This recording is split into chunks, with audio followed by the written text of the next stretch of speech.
Hello guys, welcome back to my channel. இது என்னுடைய 4th vlog. போன வீடியோக்கு நீங்கள் கொடுத்த சப்போர்ட்டுக்கு ரொம்ப ரொம்ப தேங்க்ஸ்.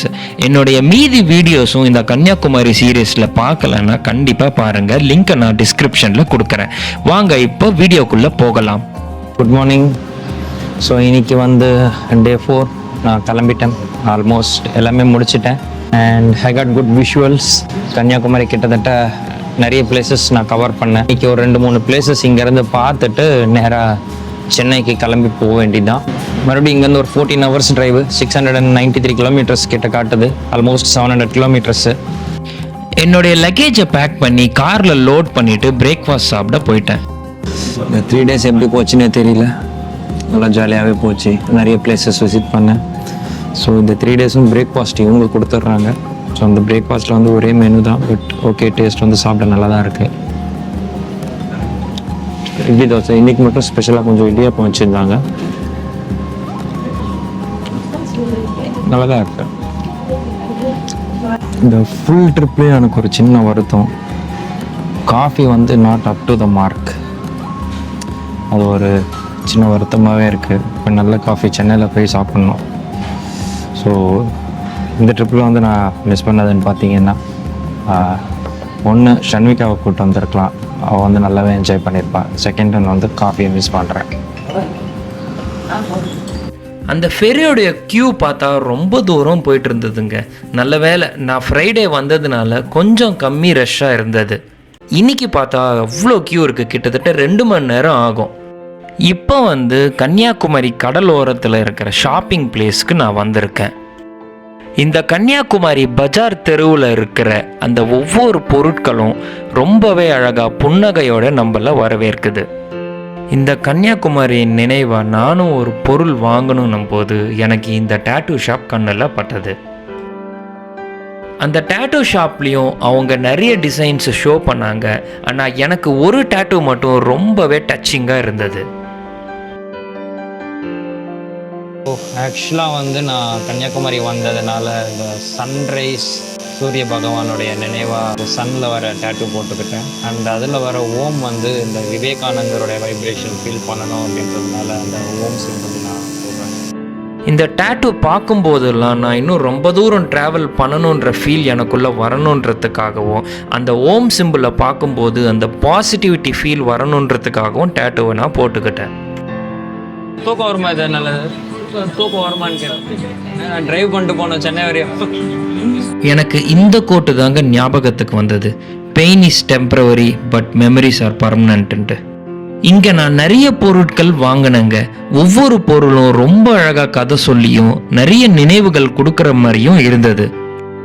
இங்கே இருக்கிற ஒவ்வொரு கடல் அலையிலையும் ஒவ்வொரு பாறையிலையும் தினமும் தோன்றும் சூரிய பகவானின் ஒளியிலையும் இந்த கன்னியாகுமரி தேவியின் சாட்சியாக கருதப்படுது. கன்னியாகுமரி தேவி இந்த இடத்துக்கு வந்ததுக்கு அப்புறமா தான் இந்த இடம் தெய்வீக இடமா மாறினதாகவும் புராணங்களில் சொல்லப்படுது. நான் சொன்ன அந்த கன்னியாகுமரி தேவியின் கோவில் தாங்க இது. இந்த கன்னியாகுமரி தேவியின் வரலாற்றை தெரிஞ்சிக்கும் போது ரொம்பவே பிரமிப்பாகவும் வியப்பாகவுமே இருந்ததுங்க. அந்த கதை உங்களுக்காக. பார்வதி தேவியின் அவதாரமாக கருதப்படும் இந்த கன்னியாகுமரி தேவி சிவபெருமான திருமணம் செய்யணுன்றதுக்காக வராங்க. இந்த 3 கடலும் சங்கமிக்கும் இந்த இடத்துல இருக்கிற பாறை மேலே அவங்க தினமும் தியானம் செய்வாங்க. சிவபெருமான திருமணம் செய்யணுன்ற கனவோட ஒரு நாள் திருமணத்திற்கு சிவபெருமான் வர மறுத்ததால் அவங்க கடும் கோபத்துக்குள் ஆளாகிறாங்க. இந்த கோபத்தை சிவபெருமான் தன்னிடம் ஆசி பெற்ற ஒரு அரக்கனை வதம் செய்ய பயன்படுத்திக்கிறாரு. கடும் கோபத்தோட அந்த பானசூரன் என்னும் ஒரு அரக்கனை குமாரி தேவி வதம் செய்கிறாங்க. இன்னைக்கு வரையும் குமாரி தேவி அதே பாறை மேல தியானம் செய்வதாகவும் நம்பப்படுது. குமாரி தேவியின் மூக்குத்தியை பற்றி நிறைய புராணங்கள்ல சொல்லப்பட்டிருக்கு. சுமார் 3000 வருஷம் முன்னாடி சப்த ரிஷிகளின் வழிகாட்டுதல் படியும் தமிழ் சங்கத்தின் கோவில் கலை கட்டுமான அழகிலும் இந்த கோவில் நிறுவப்படுது. அன்றிலிருந்து பக்தர்கள் அனைவரும் இந்த சமுத்திரத்தில் நீராடி தன்னுடைய பாவத்தை போக்குவார் என்பது ஐதீகம். சுவாமி விவேகானந்தரும் இந்த பாறை மேலே ஏன் தியானம் செஞ்சாரு அப்படின்ற விஷயமும் எனக்கு ரொம்பவே கனெக்ட் ஆச்சுங்க. இவ்வளோ விஷயங்கள் கன்னியாகுமரி பற்றி நான் தெரிஞ்சுக்கிட்டதுக்கு அப்புறமா கன்னியாகுமரி மேலே இருக்கிற மதிப்பு இன்னும் அதிகமாச்சுங்க. நான் சொன்ன விஷயங்கள் உங்களுக்கு பிடிச்சிருந்தா கண்டிப்பாக லைக் பண்ணுங்கள். அதை பற்றி நீங்கள் என்ன ஃபீல் பண்ணுறீங்களோ கமெண்ட்டும் பண்ணுங்கள். ஒருவேளை நான் ஏதாவது மிஸ் பண்ணியிருந்தா என்னன்றதும் நீங்கள் கமெண்ட்டில் போடுங்க.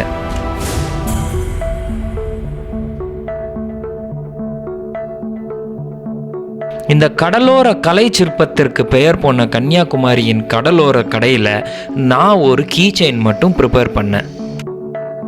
5 நிமிஷத்துக்குள்ள ரொம்பவே அழகாக நல்ல ஃபாண்ட்லேயும் அவர் கீ செயின் ஒன்று ப்ரிப்பேர் பண்ணி கொடுத்தாரு. கீ செயின் வந்து 150 ருபீஸ் ஆனாலும் அவர் செஞ்ச அந்த உழைப்பு நிறைய விஷயம் சொல்லி கொடுக்குது.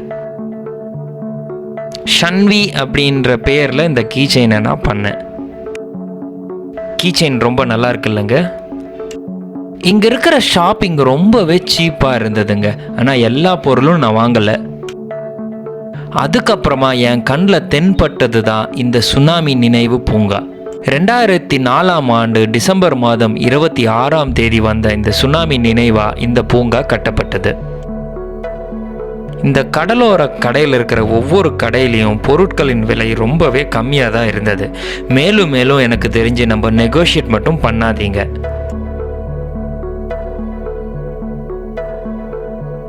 அதுக்கப்புறமா ஷன்விகாக்காக நிறைய பொருட்களை நான் வாங்கிட்டு போனேன். இங்கே விலை பார்த்தா வெறும் 10 ரூபாய் 20 ரூபாய் அப்படி தாங்க இருந்தது.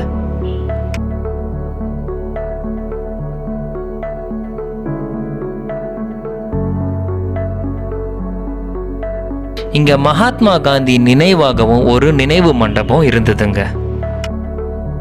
இவ்வளோ புராண கதைகள் கன்னியாகுமரி பற்றி கேட்டதும் ரொம்பவே பிரமிப்பாக ஃபீல் பண்ணுறேன்.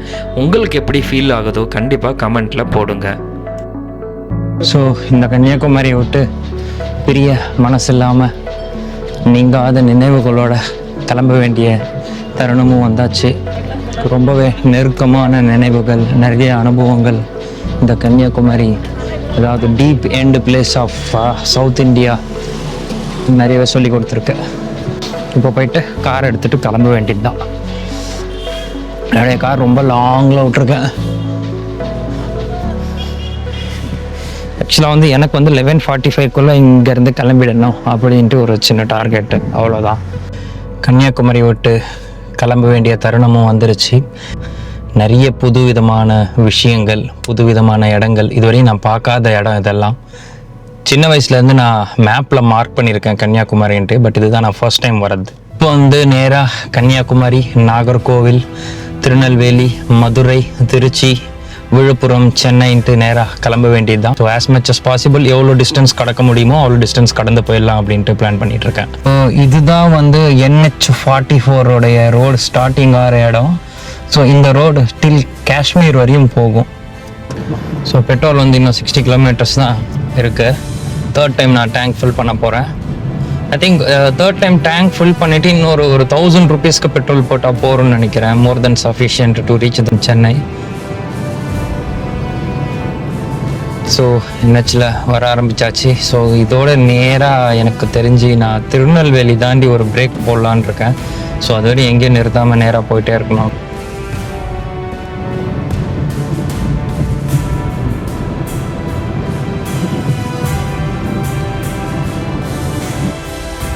இந்த கன்னியாகுமரி சீரியஸில் ஃபஸ்ட்டு விலாகில் நான் சொன்ன முப்பந்தல் கிராமம் இது தாங்க.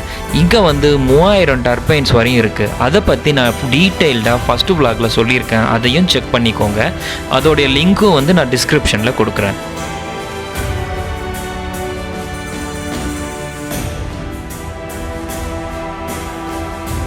நம்ம ட்ராவல் பண்ணும்போது இருக்கிற பிளேசஸ் மட்டும் பார்க்கணுன்றது மட்டும் இல்லைங்க. ஆக்சுவலாக நம்மளையே நம்ம கண்டுபிடிக்கிறது தான்.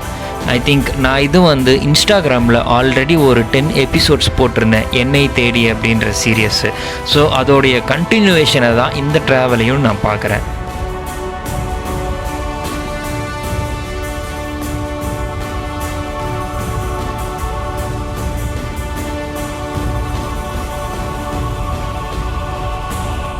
நம்ம வந்த பாதையை திரும்பவும் கடந்து செல்லுறோங்க. ஆமாங்க, இதுதாங்க நான் ஃபஸ்ட்டு vlogல காமிச்ச ஷூட்டிங் ஸ்பாட். ரோடு கொஞ்சம் காலியாகவே இருந்தது. எனக்கு தெரிஞ்சு திருச்சி கிட்ட தான் ஸ்டார்ட் ஆகும்ன்ட்டு நான் கெஸ் பண்ணுறேன்.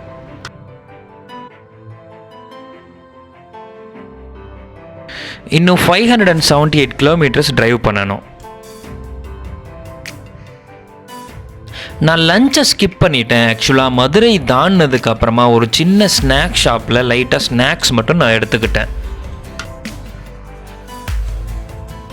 கூகுள் ஜி வந்து எங்கெங்கேயோ மேப் காமிச்சிருக்காரு.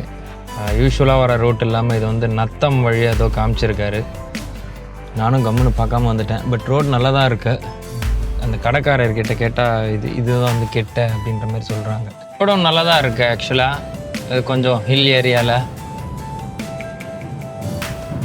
சீனிக்காகவும் இருக்குது டிரைவு. திண்டுக்கலுக்கு லெஃப்ட் எடுக்கணும், திருச்சிக்கு நேராக போகணும் அப்படின்ற மாதிரி சொல்கிறாங்க. ஓகே,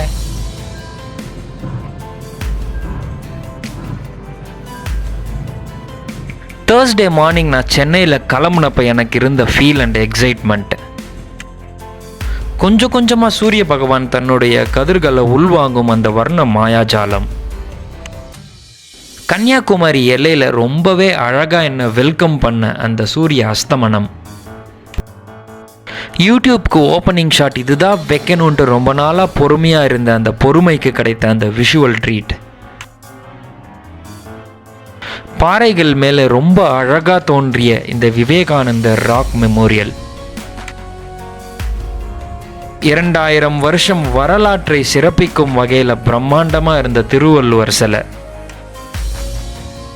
பிரம்மா, விஷ்ணு, சிவா இந்த 3 பேரையும் ஒரே கோவிலில் ஸ்தாபித்து பூஜித்த இந்திர பகவானின் சிறப்பு. பல ரகசியங்களை உள்ளடக்கிய இந்த பத்மநாபபுர அரண்மனை. மக்களுக்காகவே வாழ்ந்த முதல்வரின் தொட்டிப்பால திட்டம். ஸ்டன்னிங் விஷுவல்ஸ் கொடுத்த டிடிடியின் கோயில். ரொம்பவே சீனிக்கான சன்செட் டிரைவ்ஸ். இதை எல்லாமே ரீகேப் பண்ணும்போது உண்மையிலே என்னுடைய க்ரியேட்டிவிட்டி பசிக்கு கிடைச்ச ஒரு பொக்கிஷமாக நான் கருதுகிறேங்க.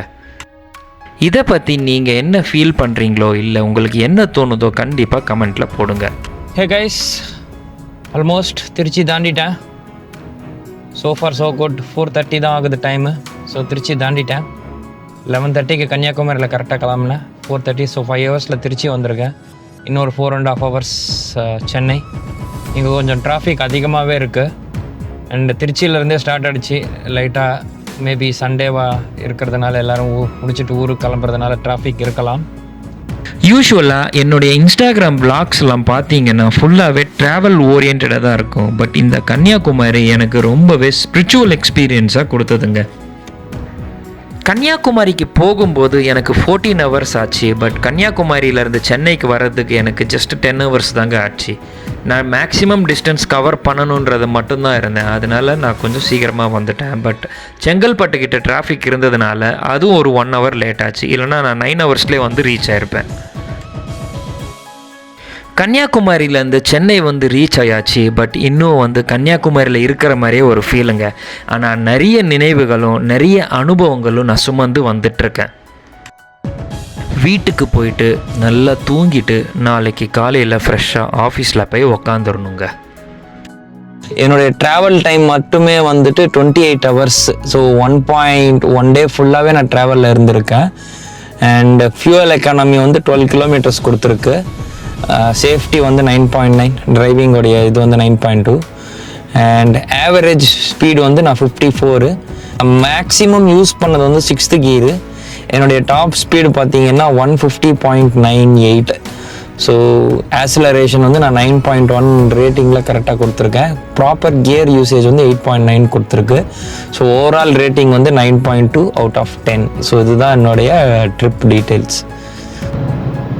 இந்த vlogs உங்களுக்கு பிடிச்சிருந்தா கண்டிப்பாக லைக் பண்ணுங்கள். உங்களுக்கு என்ன தோணுதோ அதை கமெண்ட் பண்ணுங்கள்.